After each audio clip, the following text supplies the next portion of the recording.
Bonjour! Maganda yung araw ngayon mga sis. So, plano namin lumabas ni Mister kasi may bagong Japanese restaurant sa center. Kaya nasa Bordeaux pala ako sis. Bordeaux, France. So, ayun na nga. Yung asawa ko mahilig siya sa Japanese food mga sis.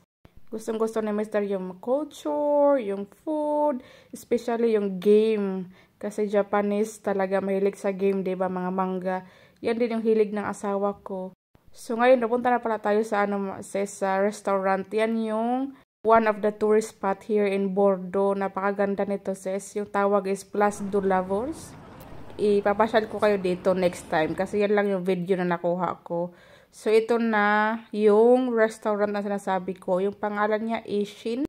Bago pa lang yan mga sis. Nakita ko lang sa TikTok. Kaya salamat taga sa TikTok. Nakita ko to sa mga sis. Pinakita ko sa asawa ko.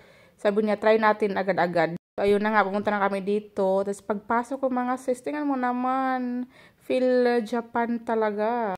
See, para siyang nasa street lang. Street of Japan.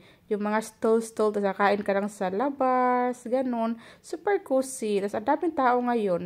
Kaso, yung maliliit lang yung upuan. Ganyan lang talaga. Parang Japan talaga. So, ito yung menu. Medyo mahal siya mga sis kumpara sa ibang Japanese restaurant na kinakainan namin ni Mr. lagi. Malapit lang din sa amin dito. Nalalakad lang din. Gusto nga namin matry to. So, ito yung order ko. Tonkatsu. Yung sa asawa ko is ramen. Sa asawa ko, 17 euro na yan mga sis. Mahal siya ng konti. Tapos yung sa akin is 13 euro. Pero, hindi ko siya na masyadong nagustuhan kasi maalat.